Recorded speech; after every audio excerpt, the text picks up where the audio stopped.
I guess we should wait a couple minutes.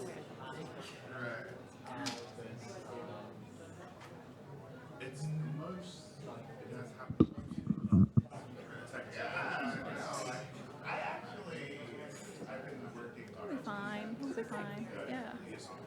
I was just in the IT block session before this. Good. Was it good? Good.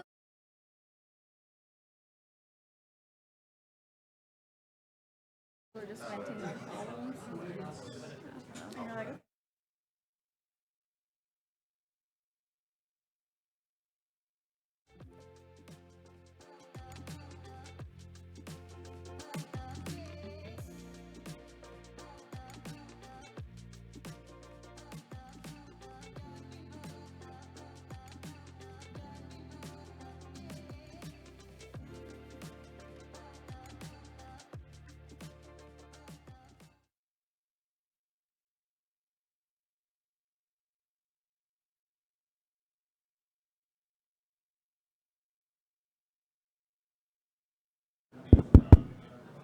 hello, hello.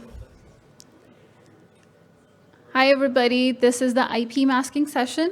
Thank you all for being here. I know the session had stiff competition with some other ones, so really appreciate you all being here. There's an IP masking Etherpad. Because we have only 30 minutes for this session, we probably won't have time for questions. So please feel free to add your thoughts and questions to that Etherpad as we go along. And we'll share a link to this slide deck at the end. All right, about us. Hi, I'm Niharika. I'm the product manager for IP masking. I've worked in a couple different roles in a couple different teams in the foundation, and I've been involved with the movement since 2014. And yeah, I'm Maddie Moss. I'm on the legal team for the foundation. I work in privacy. I have been an editor for a while, although not always active. So I have some various dates of activity up there as well. We are going to run through, like Niharika said, we only have 30 minutes. We are going to try to have questions at the end. But before that, we're going to also talk about our rationale for this project, the approach we're taking, some design mock-ups, a plea to work with us, and as well as a roadmap of where this work is going.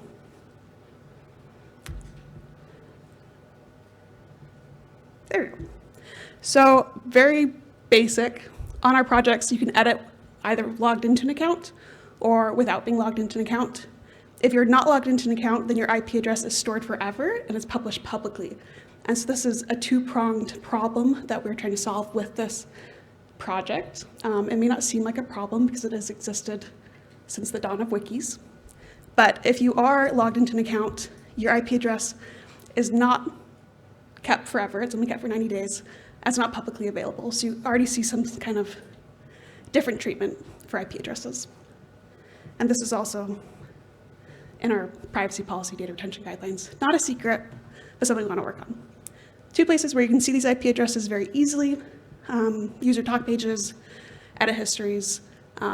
That's just some of the uses for the IP addresses is that for attribution purposes, it gives something to point to that these edits are from this IP address, as well as it gives a semblance of a thing to talk to.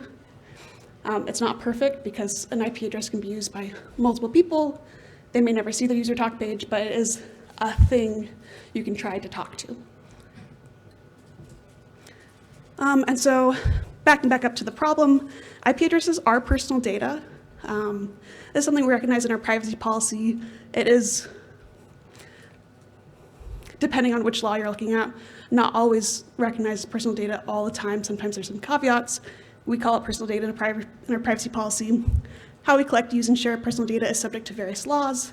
That list is always growing. Privacy is very in vogue right now, so lots of more laws cropping up all the time.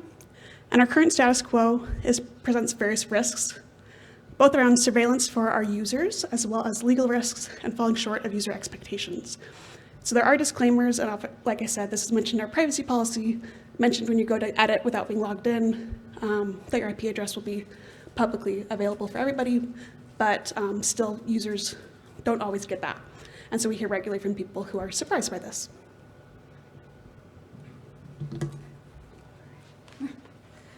Okay, so we have heard over and over from multiple users that IP addresses are really important tools when it comes to dealing with harassment, vandalism on the wikis.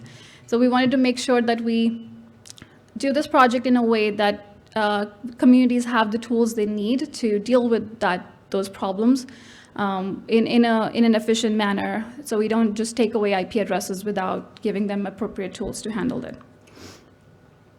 And that brings us to our approach. So we have a three-phased approach on this project. The first is to build tools to reduce reliance on IPs. And by this, I mean that not everybody needs to see the raw IP address data. In fact, many new users, people who are not technically savvy, often don't understand what that random string of numbers means.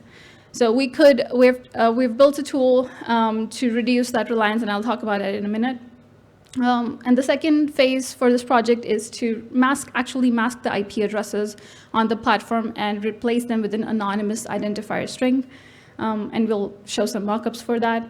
And the last, but the most important probably, is the step of actually migrating all of the software that relies heavily on IP addresses to work without it or in a way that doesn't expose those IP addresses. And how does this solve the problem? Yeah, so connecting this back to our original problem statement, that second prong approach, when we actually mask these IP addresses, after that isn't in effect, these IP addresses will not be stored forever anymore, and they will not be publicly available. It'll be more on par with our logged in users, and that trusted users can still have access to this for their anti-vandalism work, but it won't be just anyone in the world can access this at any time for any purpose. It'll be more aligned with the purposes of why are we keeping this, and yeah, so it should address that problem pretty neatly. All right, so yes, reducing reliance on IP addresses. Some of you might recognize this screenshot. It is the IP info feature that our team built. The idea here is that we will be able to share certain information about the IP address that pertains specifically to anti-vandalism purposes in this dialog that appears on the IP addresses user contributions page. So this is critical data that we know is necessary when doing anti-vandalism work. Not everybody will see all of this data. There are some thresholds for who can see this data. I want to note that this feature is out on all wikis as the beta feature, so you go to the beta features tab and activate it. It currently uses MaxMind as its only source of data, but MaxMind doesn't have great proxy information, so we are including a better service called Spur that has more important data about proxies and VPNs and such. And the step 2 was replacing IPs with a new identifier. This is an old mockup of how this would look, and we have some new mockups down in future slides. The key idea is that IP editors will receive a new temporary account identity. This would be an anonymous identifier that would be related to their account. The accounts would be tied to a cookie on their browser, and by default, this cookie should live for 12 months. So this means that somebody who switches IP addresses will still retain their temporary account, even if they go forth between multiple IPs. And then users who meet certain criteria for anti-vandalism thresholds will be able to see these IP addresses. Yeah, so we have a really long legal policy about who can see these IP addresses. I've condensed some of it here.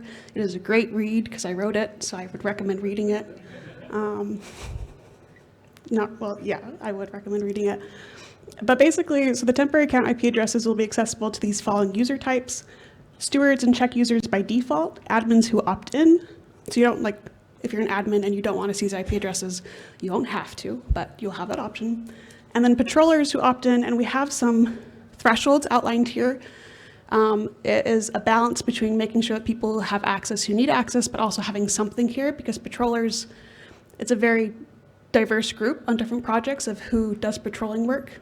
And so this is what we have. It's based off the Board of Trustees voting guidelines, but it has, if you have more than or equal to 300 edits, at least a 6-month-old account, and no more than 1 project block.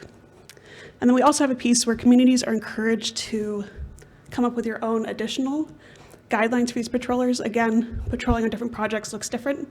So if on your project you would also like to have like voting or like screening of people who have this, that's very great and encouraged. There's just like I think there's like an exception. So in the guidelines talk about how you implement that change. And so, yes, get communities thinking about what does patrolling look like on your project? How can we tailor this to look more? But this would be the floor. And so the anything communities build would have to be on top of this. And so it'd be 300 edits, 6 months old account, and no more than 1 project block. If you want to raise that to like 500 edits, you want to raise that to 0 project blocks, you want to raise that to a whole month of, like a whole year of editing, or have like community building these like applications. Maybe that's good because that's on top of.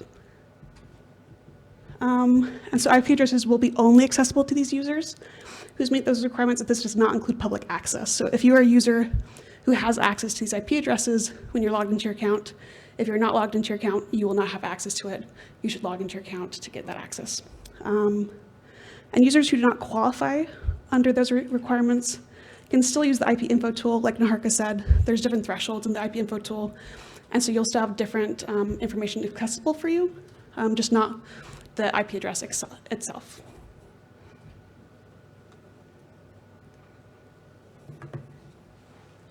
All right, and this is the third and final phase that I talked about earlier, migrating tools. There are lots and lots of tools in the whole movement ecosystem that rely on IP addresses, from cloud tools to gadgets to user scripts, and a lot of these tools would need to be changed in some shape or form.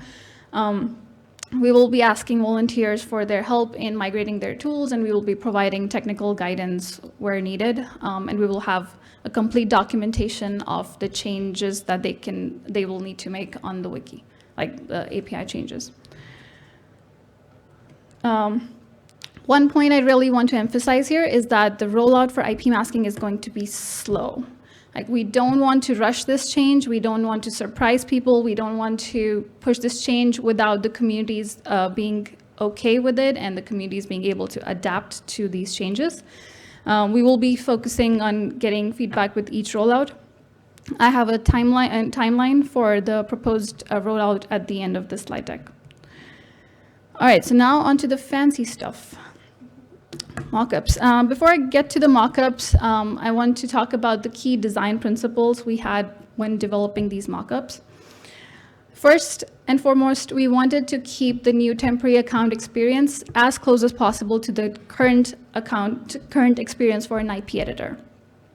Even though the new implementation allows us to unlock more features for them, like we could theoretically enable watch lists for unregistered editors or give them other fancy features, but we decided to keep it as close as possible to the present experience so that we don't do a lot of changes all at once. Temporary accounts should feel ephemeral. They should not feel like they're their permanent identity. We don't want people to feel attached to their temporary account, and this would be incorporated in the design. We want to highlight incentives to create accounts for people, and we are able to do that by giving them notifications periodically. We wanted to make it clear that anybody can still edit. You don't need an account to edit. We didn't want the temporary account to feel like they're signing up for something new. And last and not least, we wanted to make sure that there is guidance and education in the experience. That means that they know that their IP information is hidden. This is a more privacy-centric approach than what we used to have. So this is the mock-up for what an unregistered editor sees on their first edit when IP masking is enabled. They will be shown a pop-up for that tells them that they will be given a temporary account when they complete their edit, and this is not their permanent account. They need to log in or create an account if they want full access to features. And this is just the WE mockup, but we have all sorts of mockups that will be on the wiki. Okay. And then after they have completed their first edit, they will be told that a temporary account is assigned for them. It'll be up in their personal bar. The format of the temporary account is likely to change. This is something that we've been openly discussing with the community on the talk page, and we have quite a few suggestions there. Subsequent edits for the same user would be very similar. They'll be told that they're using this temporary account, and all of their edits would be attributed to that same temporary account. And after 12 months, when their temporary account is about to expire, they would be given a notification and told that your account is about to expire, and you can create a proper account if you want to keep your edits in the same place. Note that they will not be able to migrate over edits from their temporary account to a permanent account if they do decide to do that. That'll be a brand new, fresh account.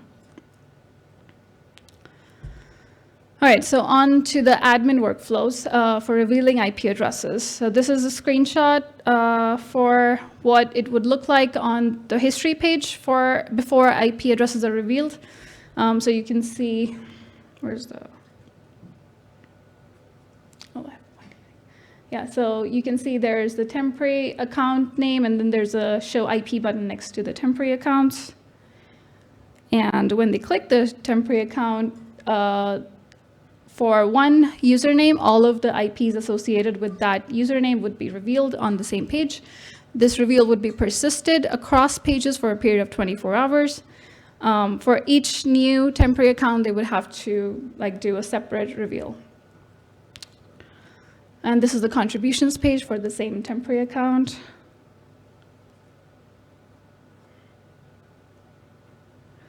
And on the blocking, on special block, they will be able to type in a temporary account, and then they will be able to see all of the IP addresses associated with that temporary account. One thing I should note is every time a temporary account is revealed, it will be logged in a log. This is for purposes of oversight. We don't want anybody to abuse this right to view IPs.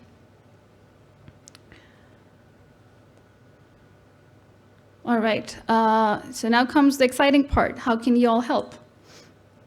This is the IP masking universe as we see it. There is everything that IP masking will be impacting. There are things that we have discovered and we're continuing to discover, but there is a lot of things that we don't know, we don't see. There are things that volunteers like you all can help us find out.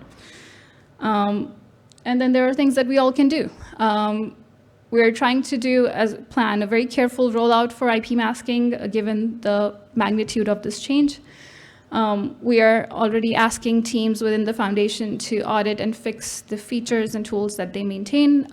We are doing that ourselves for a whole host of extensions that are deployed in Wikimedia production cluster. But there are a lot of tools out there, user scripts, gadgets, cloud tools, that are not really documented anywhere, or that's not really clear how they use IP addresses, if they use IP addresses. So we want your help in discovering those tools and helping figure out how we can migrate them. So we have Fabricator, everybody's favorite tool. There's a tag which you can use to file a task, help us find tools that need to change. There's a Epic task for linking all of those tools. But when you do that, please make sure you add a link to the tool, add a brief description of it, and where it's enabled. And we have a documentation page. This is very much a work in progress. And as we are going through this project, we're making new decisions and making new discoveries, and we're expanding it, but please help us expand it. Also include guidance for gadgets or things that you know needs to change. Just bring up issues that you think we haven't seen yet. This is all helpful. We're all in this together. And then we have a project page on MetaWiki. There's a wiki short URL. This project is deployed on the beta cluster in German and also on Czech. So you can all interact with it there. It's not fully developed yet, so you'll see a lot of bugs and some things might not work the way it's intended to. which is fine. Like as teams are doing their changes, they're putting it out there. Technical documentation, like I mentioned, and the fabricator task again, in the hope that you all are taking frantic notes. All right, so the timeline as promised, we are hoping to deploy the first version of IP masking on TestWiki by the end of this year, more realistically, probably January of next year, given the fundraising time period. We're hoping all the foundation software teams will we'll make updates to the software by October of this year. And then we're planning to do the first pilot on a very small wiki that hopefully doesn't get a lot of IP address traffic in March. That will help us actually see what happens when IP masking is in production and what are the changes that we are seeing there, and help us get feedback and then improve the feed project. And then lastly, volunteer tools will need to be updated before it is deployed on a given wiki. And yeah, that's it. Thank you all for coming. This presentation is on Commons. You can access our project page, and there's an Etherpad again for comments and questions, anything that you want to remain anonymous about. And we have stickers that are very cute and are on a lot of tables. I have one question. Do we have a microphone? Hang on. Oh. Somebody editing anonymously Wikipedia who uses a browser, and after each browser session deletes his cookie, he will get, every time he reopens Wikipedia, a new temporary account? Yeah, we've received that question quite a few times. So there are some things we're thinking about we can do here, one of which is rate limiting. How many accounts can be created from a given IP address. That doesn't entirely fix the problem. We are then creating a different problem by alienating some people who have intentionally chosen to use such a browser for privacy purposes. So there's probably more ideas about what we can do there. And yeah, if you have ideas, thoughts, please come let us know. Nose back there. There is a mic. Oh, okay. Thanks, Claude. Thank you. There will inevitably be, so to answer one that I've dropped in the Etherpad and I'll take it out. So what processes are in place to actually check for the additional time or resource or editor costs that can come from things like that, or indeed that of sort of non-prevented negative edits that make it through that previously would have been blocked? Sort of basically, what are we doing to detect the costs and processes of bringing in IP masking to see how it compares to its pre-establishment? That's a really hard thing to calculate, right? Like, how do we determine what's the cost of migrating all these tools, and what's going to be the cost for admins who have to deal with more temporary accounts, or unrevealed IP addresses for temporary accounts, and how much more friction that creates. So the idea here is that once we deploy, that's when we really start to see the impact of this feature. So we can start with small wikis where we don't get a lot of IP traffic, and then gradually go to bigger and bigger wikis. And as we do that, we get more feedback, and we are able to actually get data, hard numbers, on how it's impacting the health of a community. Does that answer your question? Not satisfactorily? Probably some of your health metrics, exactly what you're talking about. Hi, I am Gergo. I'm a MediaWiki developer. To partially respond to that, Chrome, the browser developer, whose browser is used for 70 or 80% of Wikimedia traffic, is planning to kind of phase out IP addresses, or at least make them not very useful. This is not why the IP masking project is happening, but even if the IP masking project would not be happening, most of the negative effects would catch up with us anyway in a year or 2 years, because basically Google plans to put everyone on a VPS cloud kind of thing that hides IP addresses of everyone who uses Chrome by default. So I think this is not widely known, and this is a helpful point. Of course, it's future plans. They change their plans all the time, so who knows if it will actually happen. But they are saying that they are going to do it, and this is helpful, I think, to bring up in community discussions, because it basically means that it's not, in my opinion, it's not worth having big fights about IP masking, because, again, all the negative impacts would happen via slightly different means anyway. The official roadmap for Chrome is to do that by end of 2024. Thanks, Kirko.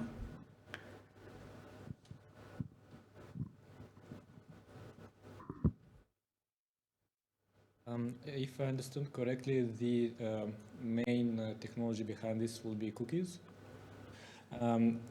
My question is, so there is this Wikimedia Foundation cookie statement in which one of the main sentences here is cookies are not required in order to read or edit Wikimedia sites. So will this be changed? Yes, I have a draft changes to the privacy policy, cookie statement, data retention guidelines, I think some other policies. But we're holding on, we can't update all those statements right now before deployment, because all the projects are actually reflect what you just described. But we will have little notices on projects where this is implemented about the changed behavior for that project. And then once we have enough critical mass, we can update these policies. But yes, I've been collecting policies that need updated, because that is definitely one of them.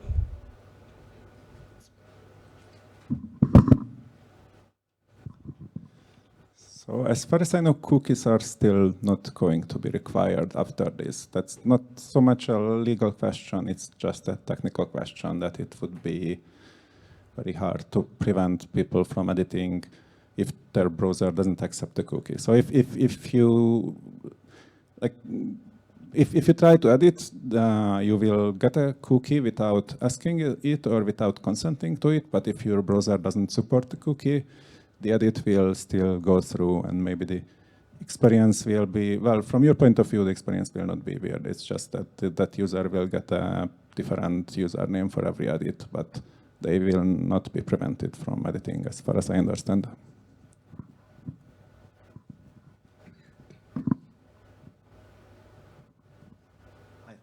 I'd actually also like to ask, like, do you project that this will also change in some language versions how editors will perceive IP addresses? That, for instance, like in Estonian Wikipedia, I have had a very strong suspicion for years that we might be far better off just blocking IP addresses in the article main namespace, because they add extremely little value, and they just make up small fraction of all the usable edits. So again, something like this could potentially also push us to move in that direction, for instance. So do you project that some of those things could also take place in different language versions? Sorry, can I clarify the question? Is the question that do I think IP masking would push more projects towards turning off IP editing from certain namespaces or the entire project? Yes. That idea is not new. It has been brought up quite a few times on the IP masking talk page in the last 4 years. And we did run a couple experiments, which some people might be familiar with, on Portuguese and Farsi Wikipedia. Portuguese Wikipedia decided to keep IP editing off, and it is still turned off on that site. Farsi only did a 6-month experiment. We have data from both of those experiments up on the wiki. It was not conclusive. It's hard to say if that experiment helped the wiki or caused more problems or caused loss of data that would have otherwise been there. On Portuguese, it was slightly positive, but on Farsi, it was slightly negative. But it's it's been a couple of years since we did that round of analysis. But it's definitely possible that some wikis will try and do that instead. And our stance is that we are not opposed to a wiki doing that if that's what they really want. I would encourage wikis to first give IP masking a try and see if it really impacts the communities in the way they expect it to. And if so, like, we are there to support them and help them turn off IP editing if that's the wish of the community. It is, of course, like still one of the core 5 pillars of our wiki, so I don't know how that's going to change. That's apparently a board decision. So maybe we will have a wider community-wide discussion about that at some point.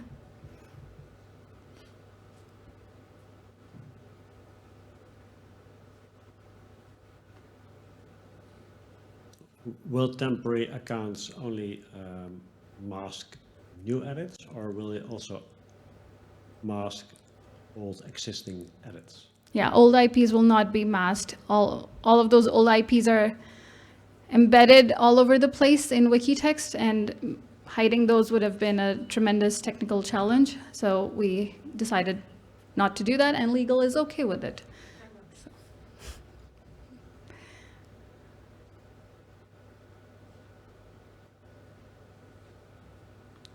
Any more questions?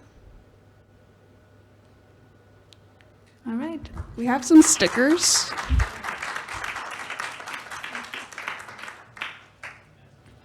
Yeah, take stickers with you, please. They're on the tables. And we have the group photo in 10 minutes in the plenary hall. Thank you all for coming.